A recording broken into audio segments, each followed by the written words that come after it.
Hi everyone.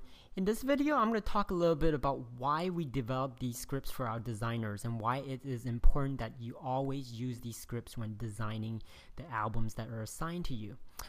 Early on, when we did not have these scripts and we had a lot of different designers, they all came back with PSD files that were a little bit different. Some people used a lot of different methods to do the same thing, and it became really confusing and very hard for us to control anything because we have all these different designers.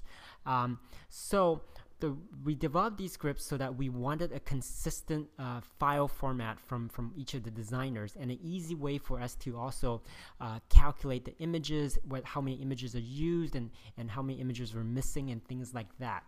So in summary, the scripts really, what they provide is a consistent way for designers to work, and it allows them a lot of shortcuts so that a lot of the common tasks that they're doing for creating the designs could be simplified within the scripts and actions. One of the critical things that the script does is that whenever you place an image into a spread, it will automatically name that layer to be the same name as the image name. This is very critical for us because what we do is, based on that, we can then go through all your files and list out all the images that you used. We can count how many images you have used. We can also detect if you have accidentally used a duplicate image or forgot to use one image or things like that. So just by using these scripts alone, we're able to gather a lot of information that can be very helpful on our back end, as opposed to having people freely drag images into their design.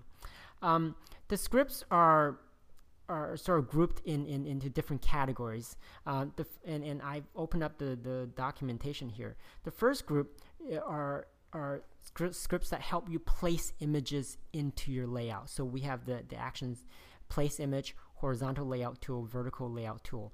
These are the three main scripts that help you bring in one or more images into the layout.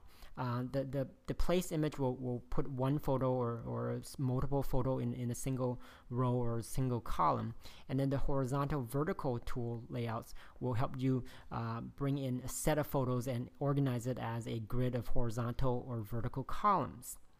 The next set of scripts, such as add color border, add color gradient, add gradients, and things like that, really helps you in terms of design, adding elements to design, changing the effects, adding borders, and things like that.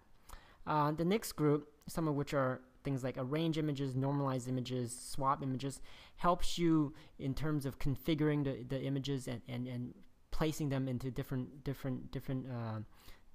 configurations and changing the size easily. And then the last set, album report and set preference, are really sort of bookkeeping duties. The album report will generate a text file that will list all the images that are used in the design. It will list the dimensions of each one of your pages. It will list out if you have duplicate photos and things like that. This album report is something that you should run after you finish your design so that you can get a summary of what you've done. The set preference is an overall script that will control your global settings for things like spacing and border width and things like that. So this is just a summary. Now, in the videos from here on, I'm going to talk specifically about each of these scripts and how to use them.